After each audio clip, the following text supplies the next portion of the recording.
창세기 50번째입니다. 임신하는 고통으로 살아가는 성도의 인생. 말씀 뒤에 잘 들리나요? 괜찮나요? 분위기 어때요? 낯선이 갑자기 수업하려고 그러고 누구는 봉숭아 학당이라고 그러는데요. 그 오전에 파주에서 예배 드리는데 이제 좀 연령층이 좀 이렇게 나이 많으신 분들이 꽤 있으세요. 근데 그분들이 이렇게 글자보다는 그림 하나 잘 그리고 그림 하나 잘 이해하면 좀 더 이렇게 쉽게 이해하신다고 하셔서 진작 칠판을 놓으시지 왜 안 두셨냐고 그랬는데, 그런 차원에서 한번 글도 이제 잘 읽고 또 다 이해 못 하시더라도 어떤 상징적인 의미니까요. 함께 나누면서 이렇게 하면 좋겠다 생각이 들고요. 오늘은 이제 제목이 임신하는 고통으로 살아가는 성도의 인생. 우리 온땅교회에 지금 임신 중인 자매가 두 분이 계셔요. 한 분은 우리 최지사님과 6개월 돼 가시나요? 7개월째예요. 이제 안정권에 이제 접어들었죠. 근데 우리 신림동에 있는 한송이 자매는 이제 한 4개월쯤 됐나? 인터넷 예배로만 이렇게 버티고 제가 이게 성경부 가가지고 형제는 앉아서 잘 듣고 자매는 누워서 성경 공부를 하고 그렇게 이제 하고 있는 과정인데, 그 육체적인 임신과 이제 영적인 내면적인 차원에서 임신을 한번 생각해 보면서 임신하며 살아가는 게 좋나요? 좋은 경험이 있으신 우리 여자 성도님들, 집사님들, 권사님들, 평생 그러고 살라 그러면 사시겠어요? 근데 이제 우리 성경이 우리에게 말하기를 성도의 삶은 임신이 아닐까 한번 그 생각을 해보게 됐습니다. 본문에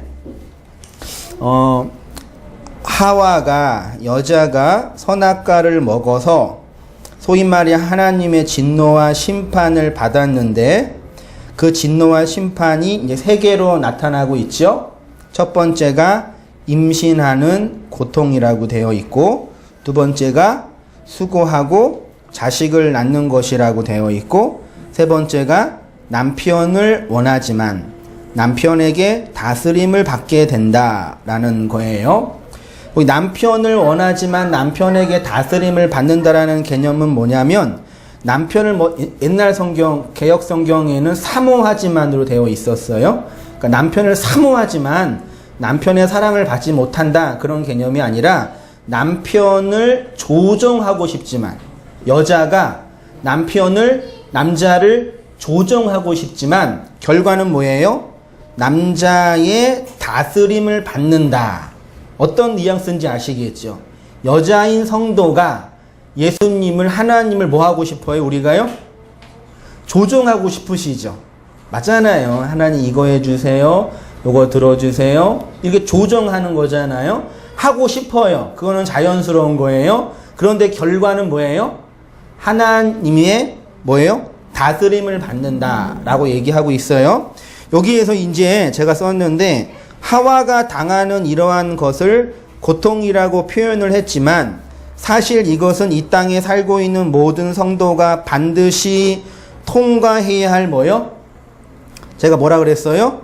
과정이라고. 그러니까 이걸 단순히요, 아담과 하와가 선악과를 먹어서 하나님께서 너 내가 명한 거 너 안 지켰어, 너 이제 벌 받아, 그런 차원에서의 심판과 저주로만 이해하시면 안 돼요. 반드시 통과해야 할 뭐예요? 과정이에요.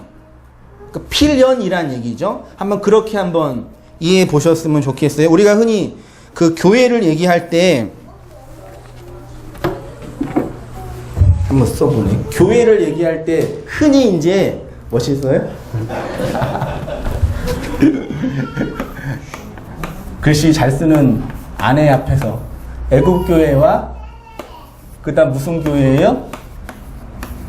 광야 교회와 그 다음에 가나안이라고 흔히 이제 말할 수 있어요. 그 애굽에 있는 사람이 출애굽해서 가나안으로 가는데 어디를 통과해야 돼요? 어디를 통과해야 돼요?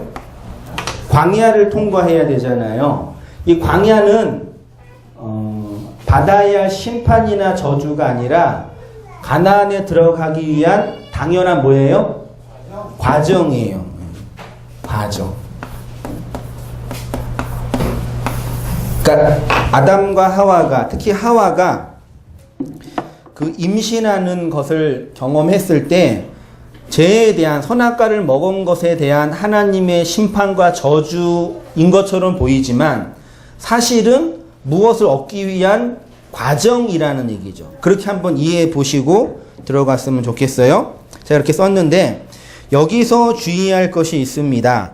창세기 3장의 이야기를 하나님께서 금하신 선악과를 먹어서 그것에 대한 징벌로 당하는 저주와 고통으로만 이해하시지 마시고 아담과 하와가 경험하는 이러한 내용은 성도에게 경험되는 필연입니다. 그래서 성장과 성숙과 온전에 이르는 과정으로 한번 보자 얘기예요. 선악과를 주신 것도 누구예요? 하나님.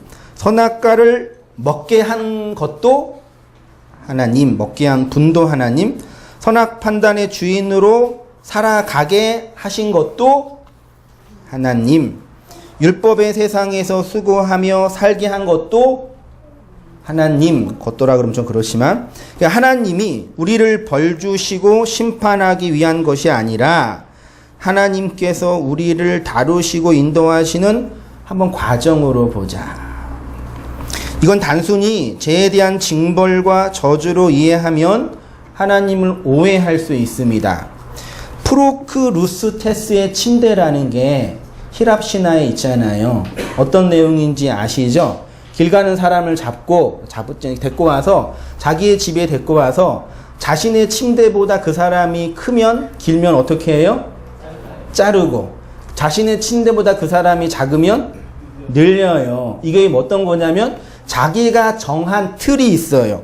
자신이 정한 그 틀이라는 게 이렇게 있는데 이 틀에다 집어넣어서 이 틀보다 크면은 자르고 작으면 넓혀서 이 틀로 무엇인가 판단하고 정죄하고 심판하는 거. 그게 이게 프로크루스테스의 침대, 그렇게 이제 얘기를 하고 있는데 마치 하나님이, 우리가 믿는 하나님을 이런 식으로 이해하는 거예요.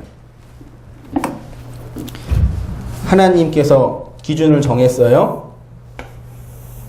이 기준을 정했는데 기준에 부합하면 어디로 가요?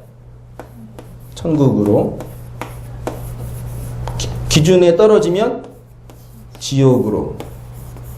이렇게 이해하는 게 오늘날 우리가 지금 믿고 있는 하나님 신간이잖아요. 이게 옳은 거예요? 질문하는 거예요. 어떻게 생각해요? 하나님이 정해놓고, 침대잖아요. 정해놓고 이틀에 안 맞아 넌 천국, 맞았어 천국, 안 맞았으면 지옥. 이렇게 이해하고 있잖아요. 하나님은 이렇게 이해하고 있는데 이런 하나님을 우리가 과연 사랑하고 용서할 수 있을까? 그거예요. 그 요한복음 9장 1절 본문 보이시나요? 1페이지 맨 위에요. 같이 한번 읽어보시겠습니다. 시작. 예수께서 길을 가실 때에 날 때부터 맹인된 사람을 보신지라. 제자들이 물어 이르되 랍비여, 이 사람이 맹인으로 난 것이 누구의 죄로 인함이니까?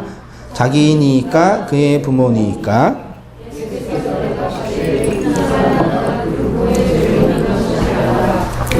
하나님이 하시는 일을 나타내고자 하심이라. 인간의 보편 양심은 자신이 어려움을 당하거나 다른 사람과 비교 하위에 있는 나를 볼 때 이렇게 있는 것은 잘못된 것이고 악한 것이다라고 스스로 정죄하죠.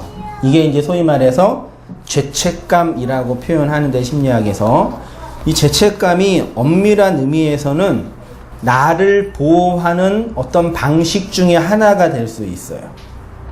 나의 못난 것, 잘못된 것들을 보호하는 방식 중에 하나가 될 수 있어요. 자, 보세요. 날 때부터 맹인, 태어날 때부터 장애인으로 태어난 어떤 사람이 있는데, 그 당시 종교인들은 이런 걸 보면서 이렇게 태어난 것은 부모님의 죄 때문인가 혹은 자신의 죄 때문인가 질문을 하는 거예요. 그러면 생각해 보세요. 날 때부터 맹인된 사람 그렇게 태어난 이유는 누구 죄 때문이에요? 누구 때문이에요? 엄마 아빠의 유전자적인 결함 때문에 그런 거니까 엄마 아빠의 죄 때문이에요? 혹은 그 아이가 지은 죄 때문이에요? 이렇게 우리가 생각하잖아요. 솔직히 모든 일에요. 그 욥이 하나님의 그 징벌을 받아서 자녀가 다 죽었잖아요. 다 죽고 친구들이 와가지고 욥에게 이제 얘기를 하는 거예요. 그들의 신간에 있어서 하나님이 그냥 심판하지 않거든요. 잘 생각해 봐라. 니네 자녀가 혹시 지은 죄가 있지 않냐? 하나님께서 그냥 심판하지는 않는다. 이렇게 물어본다는 얘기예요. 이렇게 판단하는 것이 선악과 먹은 율법의 선악 구조 아래서 살아가는 모든 인간의 운명적 상태다.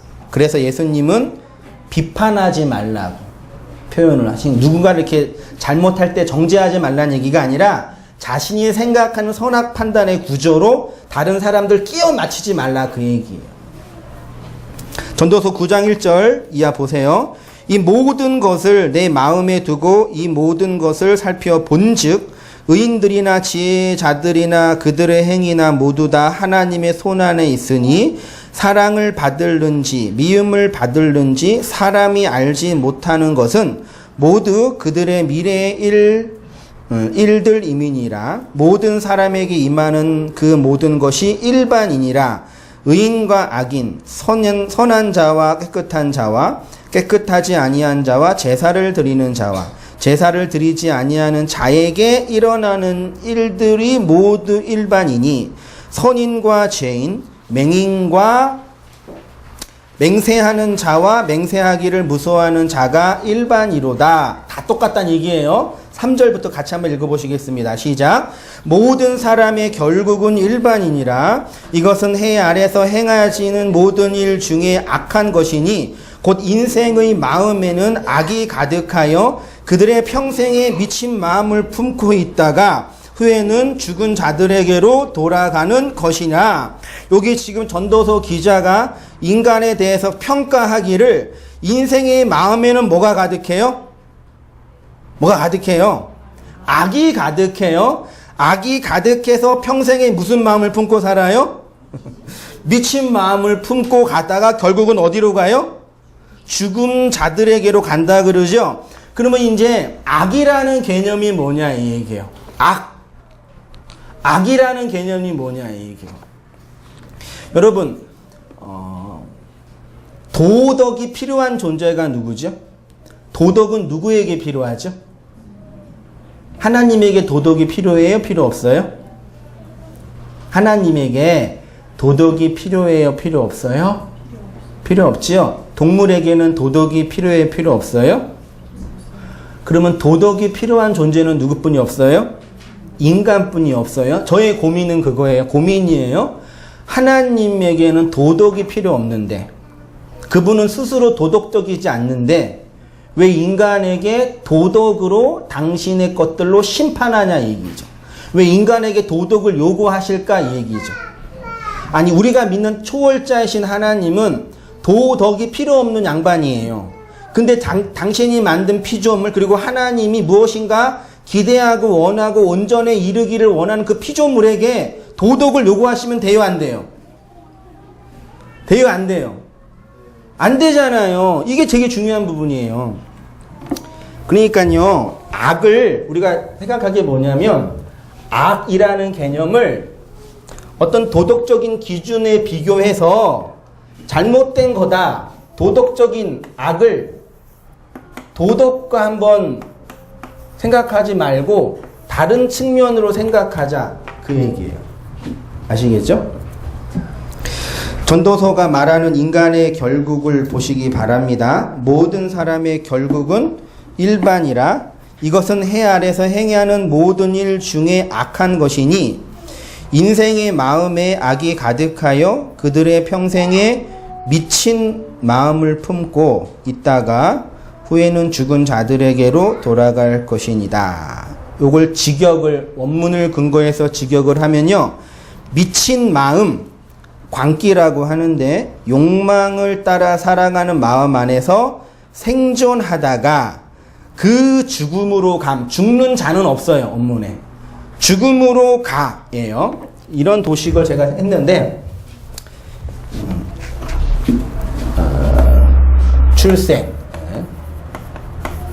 쭉 가다가 어디로 가세요? 나중에 죽음.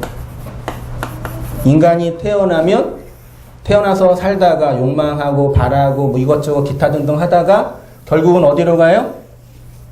죽음으로 가요.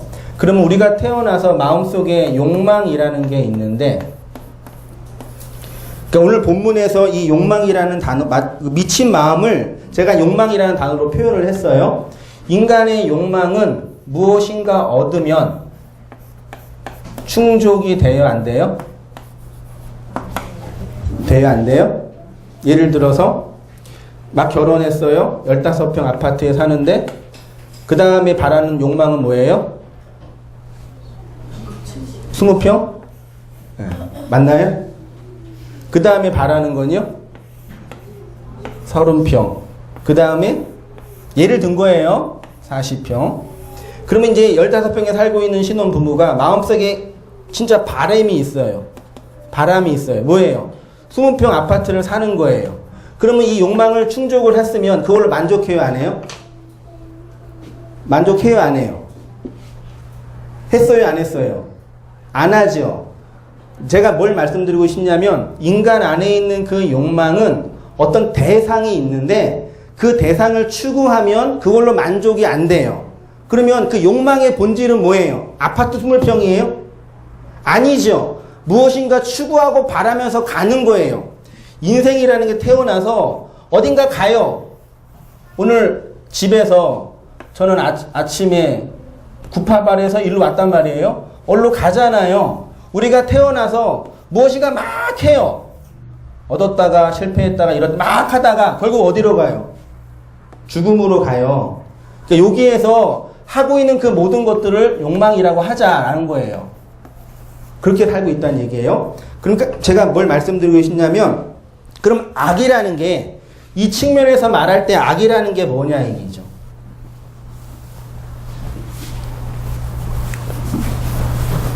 악이라는 게 뭐냐 이 얘기예요.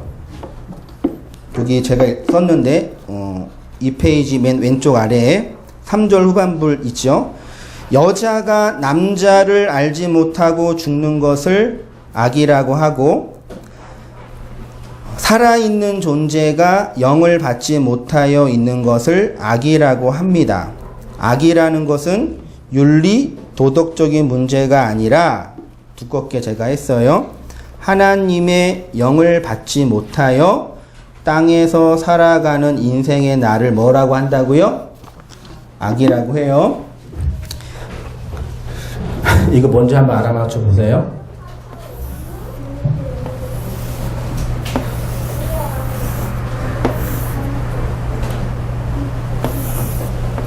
아, 진짜 그래 뭐 그래.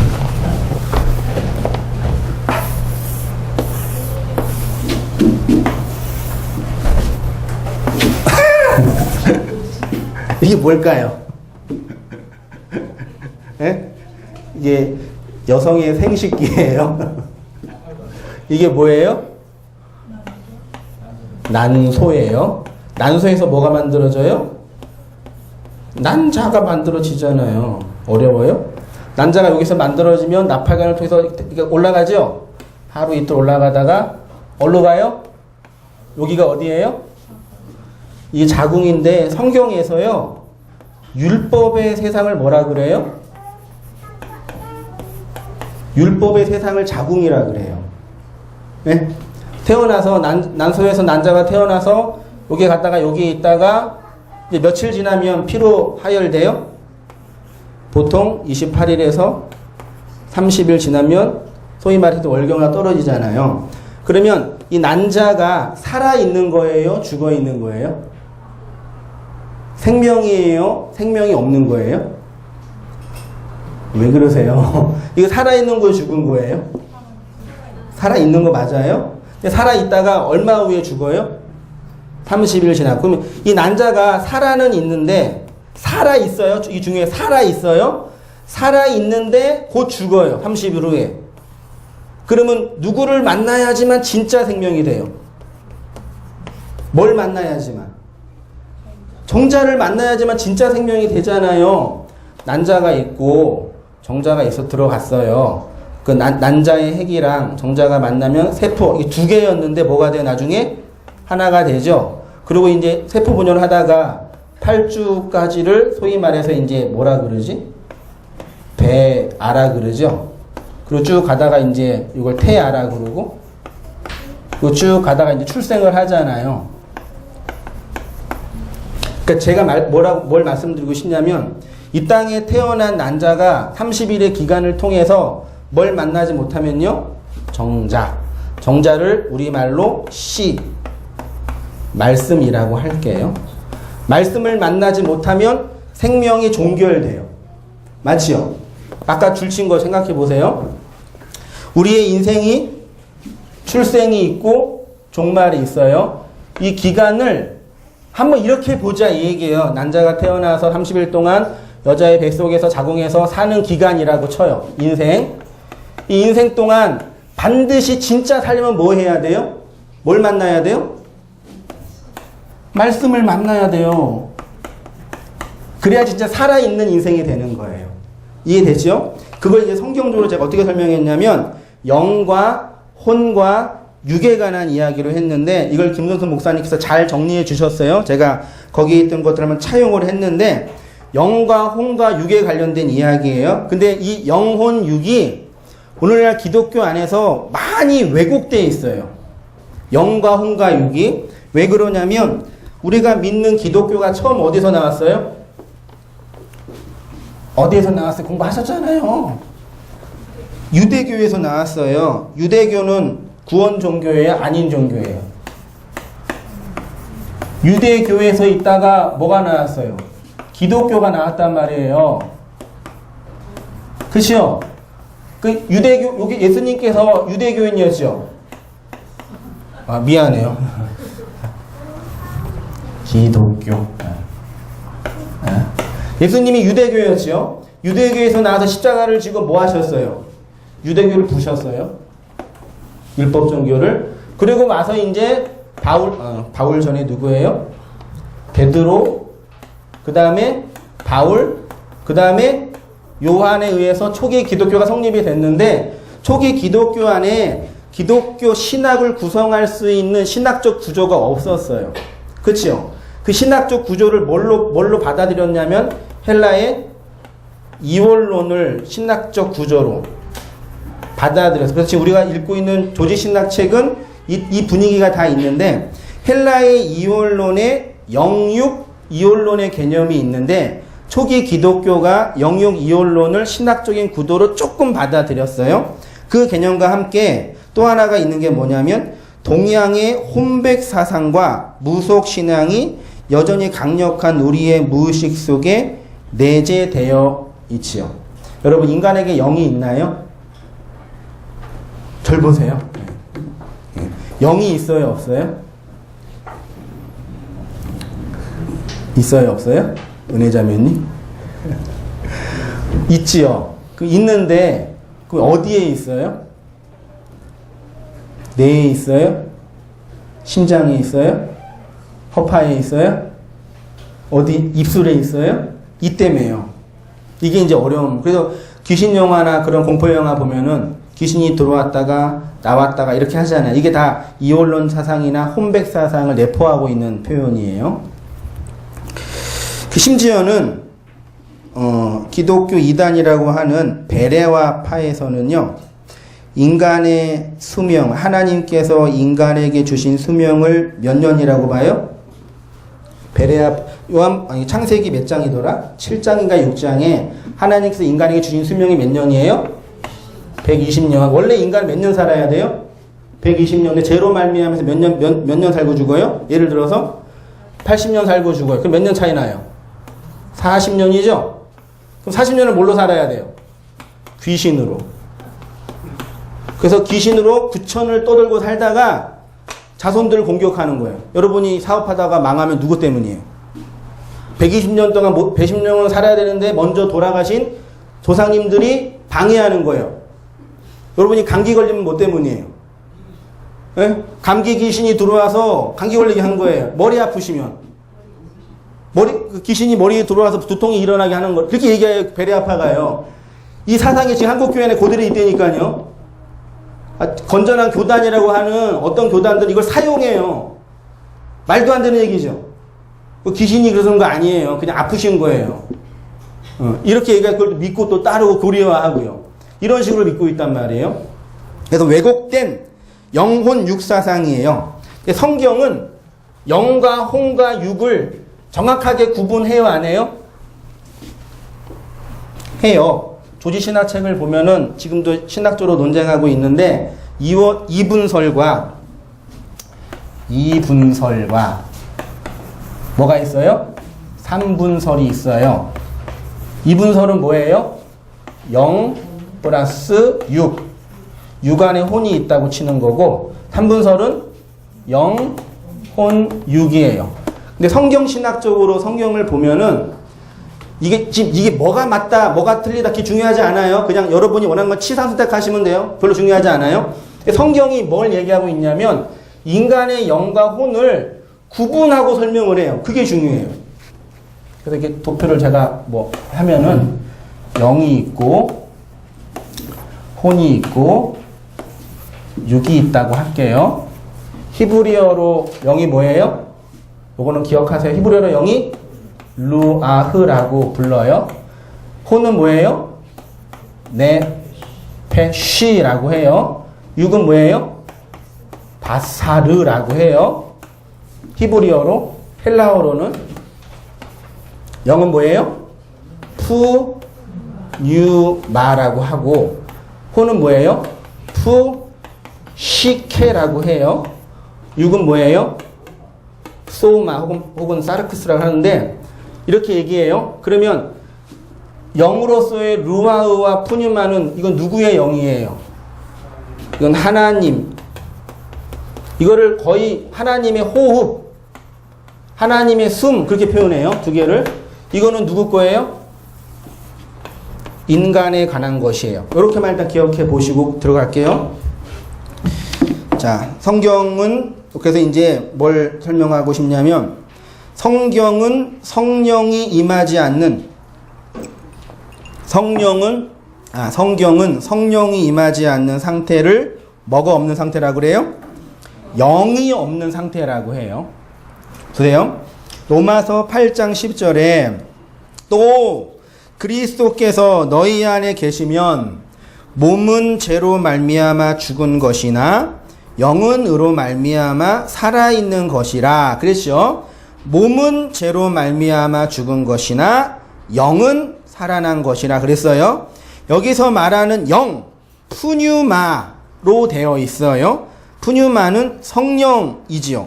그런데 어느 때는 성도의 영을 네페시나 푸시케라고 안 하고 루아흐나 푸뉴마라고 해요. 성도가 경험한 영을요. 그러면 이게 무슨 뜻이냐 이 얘기죠. 하나님께서 우리에게 주신 하나님의 영을 누구의 영이라고 표현해요? 성도의 영이라고 표현한단 말이에요. 그러니까 성도 안에 살아계신 이는 인간의 영혼이 아니라 그리스도의 영, 성령입니다. 3페이지로 갔어요. 성도의 영은 원래 성도 안에 있었던 것이 아니라 외부에서 주어진 것으로서의 영입니다. 쉽게 말하면 우리 인간은 예수 그리스도를 통해 주어진 성령이 임하기 전까지는 영이 있어요, 없어요? 이게 중요해요. 우리 인간은 예수 그리스도를 통해 주어진 성령이 임하기 전까지는 영이 있어요, 없어요? 없는 상태예요. 그거를 성경이 영이 죽었다라고 표현을 하는 거예요.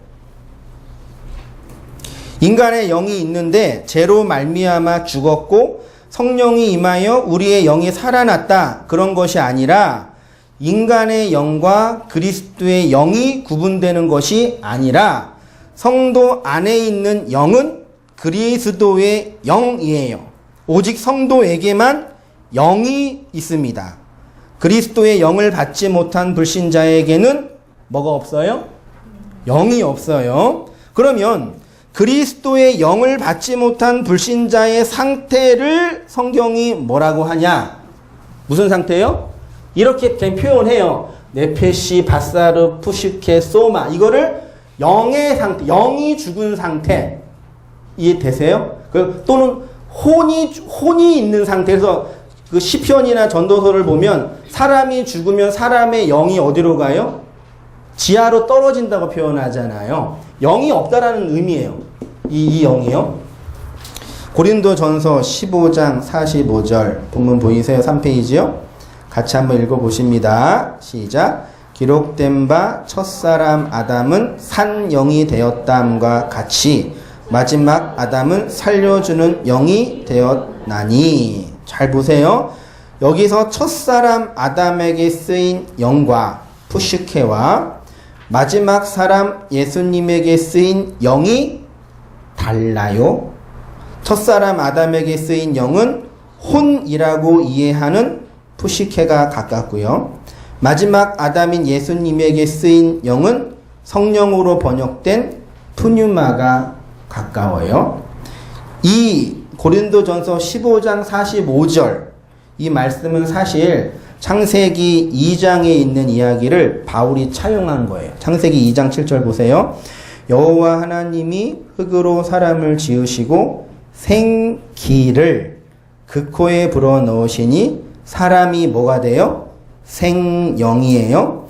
생은 하이라는 단어고요. 기는 네페시, 네샤마라는 단어인가. 살아있는 호흡이에요. 살아있는 호흡. 네페시, 네샤마예요. 그 다음에 있는 거, 그 코에 불어넣으시니 사람이 생영. 생은 하이, 살아있는 거. 영은 뭐예요? 이걸까요? 이걸까요? 루아흐일까요? 네페시일까요? 요거예요.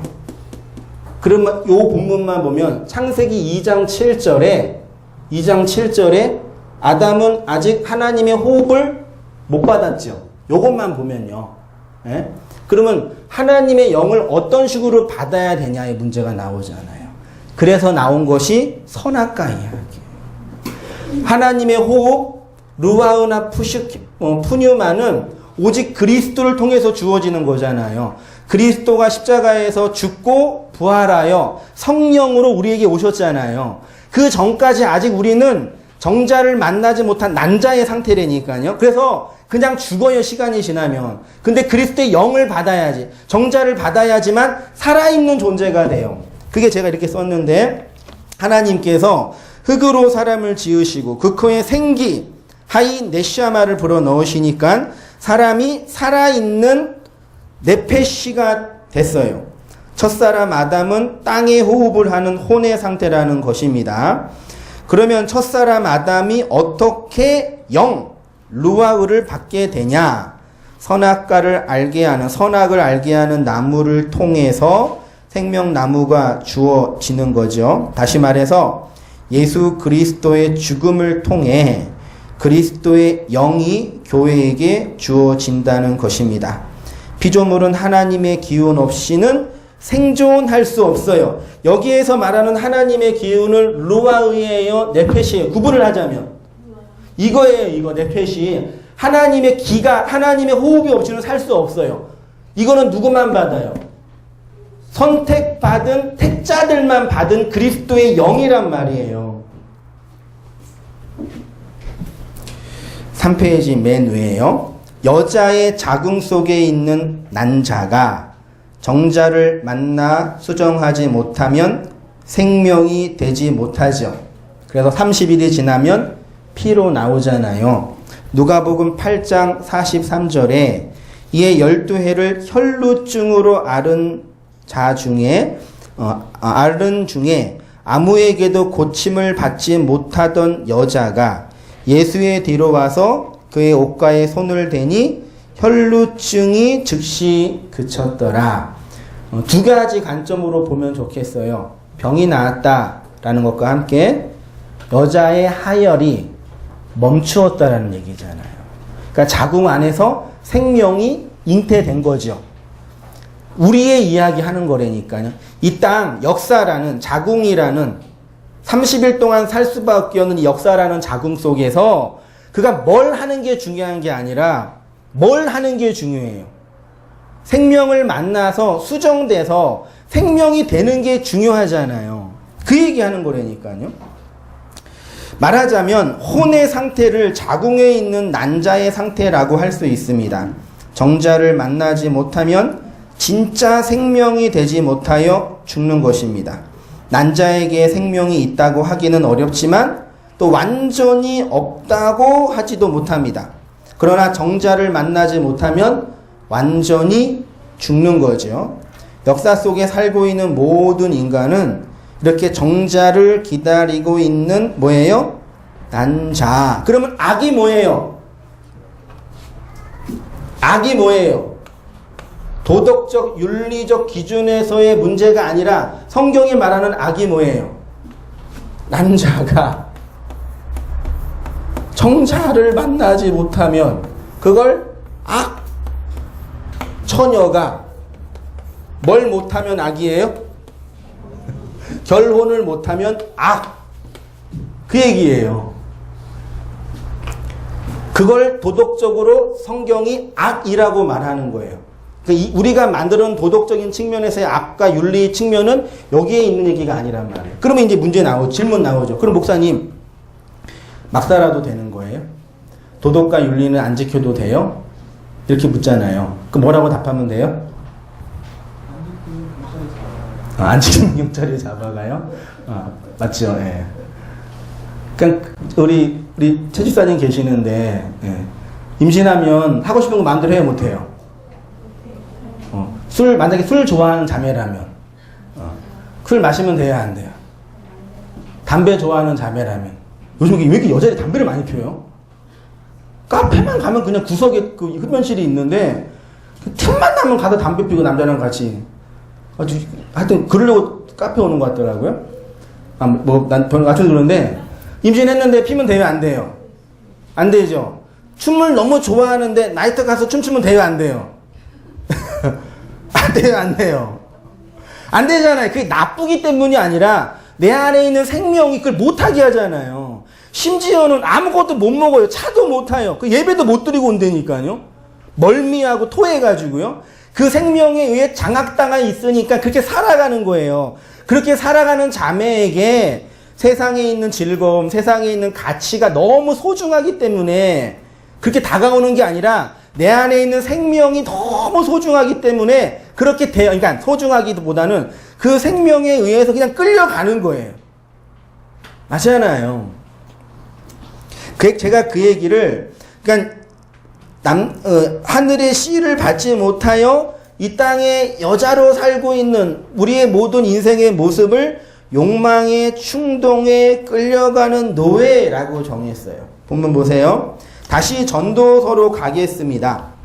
인생, 즉 그리스도의 영을 받지 못하여 살아가고 있는 모든 인생의 상태에 마음에 뭐가 가득해요?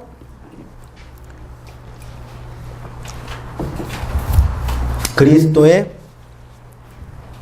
영을 받지 못하여 살아가고 있는 모든 인생의 상태의 마음에는 뭐가 가득해요? 악. 그 악을 미친 마음. 그걸 광기 혹은 욕망의 충동에 끌려가는 노예. 그 이 땅에서 돈, 사람과의 관계 이런 것으로 충족되지 않는 걸 누가 알아요? 성도가 알아요. 네. 그러니까 그게 나쁘다, 그게 쓸모없다가 아니라 내 안에 그 생명이 그게 맛없게 만들어요. 그거를. 내 안에 있는 그 생명이. 죽음으로 가고 있는 상태라는 것입니다. 난소에서 만들어진 난자가 나팔관을 통해서 자궁으로 나와요. 그 난자가 정자를 만나지 못하면 피가 되어서 몸 밖으로 나오게 됩니다. 그리스도의 말씀 씨를 받지 못하고 수정되지 못하면 우리의 인생이 그렇게 무슨 마음을 품어요? 미친 마음을 품다가 자기 욕망에 끌려서 욕망의 노예로 살아가다가 결국 어디로 가요? 죽음으로 간다고요. 안 어려우시죠? 어른들 그런 얘기 하시던데요. 60이 되면 배운 사람과 배우지 못한 사람과 뭐 하대요? 똑같아요. 맞나요? 박사나 학교 못 나오신 분이나 70이 되시면 돈 있는 분과 돈 없는 분이 똑같다며요. 맞나요? 80이 되시면 살아있는 사람과 죽어있는 사람이 똑같다며요. 생각해보세요. 지금 막 태어난 영아 성적으로 남자 여자 구분할 수 있지만 겉으로 볼 때는 구분돼요 안 돼요? 내가 맨 처음에 제인이 보고 남자냐고 물어봤었거든요. 맨 처음에 우리 왔을 때. 지금은 남자 여자예요. 여자잖아요. 얼마나 예뻐요. 맨 처음에는 성구분도 안 되죠. 그러고 있다가 인생을 살다가 나중에 죽을 때 100세에 죽었다고 쳐요. 남자 여자 구분돼요 안 돼요? 어른들 안 되죠. 이 땅에서 우리가 살 때 뭐예요? 돈, 관계, 욕망에 이렇게 가지고 살아요 다. 살다가 나중에 뭐예요? 죽는다고요? 없어진다고요? 그러니까 맞잖아요 제 말이요. 없어진다고. 이 기간 동안 뭐 해야 돼요? 내가 원하는 거, 내 비전과 내 꿈과 내 소망을 추구하면 잘하고, 요게 아니라 성경은 이 기간 동안 뭐 하면 돼요 우리는요? 하늘의 씨를 받아서 생명으로 살면 돼요. 말은 쉽지. 다른 모든 것들, 욕망들은 어차피 나중에 죽기 직전에 다 없어져요. 배운 사람과 못 배운 사람 차이도 없어진다고 어른들이 얘기하시고, 돈 있는 사람과 없는 사람도 나중에 차이를 못 느낀다고 얘기해요. 심지어 살아있는 것과 죽어있는 것도 차이를 못 느낀다고 얘기하잖아요. 그러니까 결국 우리가 갖고 있는 그런 욕망은 하나님께서 이 땅에서 지금 미친 마음이라 품고 있어요. 이 땅에서 살아가도록 주신 어떤 가치들이에요. 내용들이에요. 나쁜 것도 아니고 좋은 것도 아니에요. 살면 되는데 이것을 많이 갖고 적게 갖고 없고 있으면 문제가 아니라 이런 인생의 과정을 통해서 하늘에서 떨어지는 그 말씀의 씨를 가지고 그 생명으로 살아가면 오케이. 그 얘기예요. 그렇지 않고 살아가는 모든 인생은 미친 마음을 품고 자기 욕망의 노예가 돼서 결국은 죽음으로 가는 거죠. 성도의 인생론 마지막 읽고 마치겠습니다. 성도의 인생론이란 무엇이겠습니까? 율법의 세상, 즉 자궁의 세상에서 남편의 씨를 받아 수정되어 생명이 되는 것이 인생에 존재하는 유일한 목적입니다. 예수 그리스도의 말씀, 즉 영을 받아 생명으로 살아가는 것, 그것이 인생의 유일한 목표이고 목적입니다. 여러분, 이 생명이 별것 아닌 것처럼 보여요? 이렇게 말씀하시는 분 계시거든요. 목사님, 저는 이미 예수님 믿고 구원 받았습니다. 이제 어떻게 살아야 돼요? 요것만 자꾸 물어보신단 말이에요. 어떻게 사는 건 중요해요, 안 중요해요? 어떻게 사는 건 중요해요, 안 중요해요? 그 어떻게 사는 게 가치가 없기 때문에, 가치가 있기 때문에 중요하고 안 중요한 게 아니라 우리 안에 주어진 그 생명이 소중하기 때문에 중요하지 않은 거예요. 근데 오늘날 그리스도인들을 보세요. 진짜 그 생명이 있는 거예요? 난 이미 구원 받았대요. 이미 구원 받았으니까, 이제 구원 받았으니까 뭐 한대요? 천국에 들어갈 때 더 좋은 곳으로 가기 위해서 뭐 받는데요? 상급을 받아야 되니까 이거하고 저거가 노력한다고 얘기하잖아요. 그분들은 뭐가 없는 거예요? 지금 이 땅에서 그 생명이 없는 증거예요, 그게요. 맞죠? 안 맞아요? 아니, 자매가 임신하면 먹는 것도 싫어하고 남편도 싫어요. 짜증나요, 막. 이 저주의 원흉. 그 생명에게만 몰입하잖아요. 이 땅에 살아가는 성도가 그리스도의 영을 받으면 거기에만 몰입해요. 그래서 세상이 재미없어진다니까요. 나쁜 게 아니라요. 별로 이렇게 나한테 안 다가와요. 그렇게 되어 가요. 그치요, 최집사님? 네, 애들이 빨리 끝나라고 우네요. 줄친 부분이요. 어떻게 살아가는 것은 예수 믿는 자들에게 별로 중요하지 않습니다. 그러니까 지금 분명히 하세요. 그 생명 받아서 임신된 여자로 살고 있는지, 여기 결혼하는 자매들한테 죄송해요. 임신한다고 물으면 큰일 날 얘기인데, 그 생명이 있는지, 아니면 여전히 여자의 그 욕망, 하고 싶은 거, 원하는 거 따라 살고 있는지, 그거 묻고 그 생명 받아서 열심히 살아가면 돼요. 근데 임신하며 살아가는 게 쉬워요? 어려워요? 어렵잖아요. 그래서 어떻게 해야 돼요? 위로해주고, 격려해주고, 좋은 것 많이 먹고, 그렇게 살아가는 게 성도의 인생이라고 저는 믿습니다. 그렇게 힘내며, 격려하시면서, 말씀 안에서 생명으로 살아가시는 성도님 되시기를 주의 이름으로 축원드립니다. 기도할게요.